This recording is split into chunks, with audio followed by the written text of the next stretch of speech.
কানে যায় না? আমি কি সরাইখানা খুলে বসেছি? যখন আসবি তখনই পাবি। ছেলেদের পাঠশালাতে না পাঠিয়ে কারো বাড়িতে কাজে রাখলেই তো পারিস। যত সব, যা আমার চোখের সামনে থেকে দূর হ।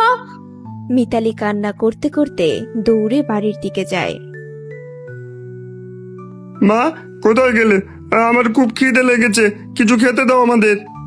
দাদা, মা তো দেখছি বাড়িতে নেই, নিশ্চয়ই কারো বাড়িতে গেছে। আমরা দাওয়ায় বসে অপেক্ষা করি।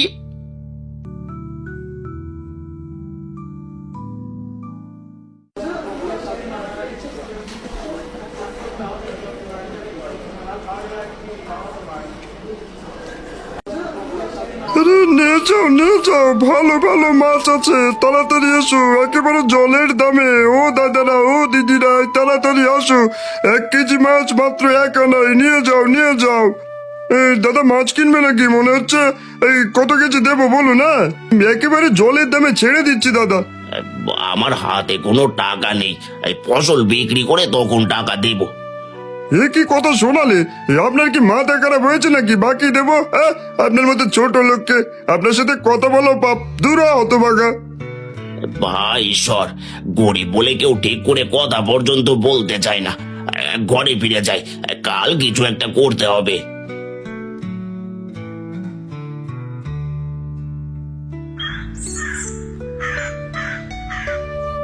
সূর্য তো প্রায় ডুবে গেছে। মানুষটি সেই সকালবেলা গেছে, এখনো ফেরার নাম নেই। বাচ্চা দুটো না খেয়ে ঘুমিয়ে পড়েছে।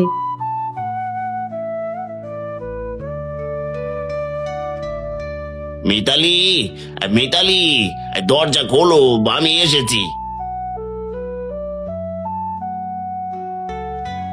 কি গো, এত দেরি হলো কেন?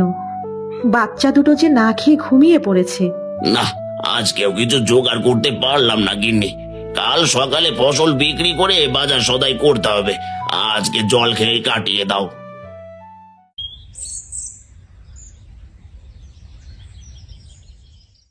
গিন্নি, আমার তো বয়স হচ্ছে, একা আর পারি না।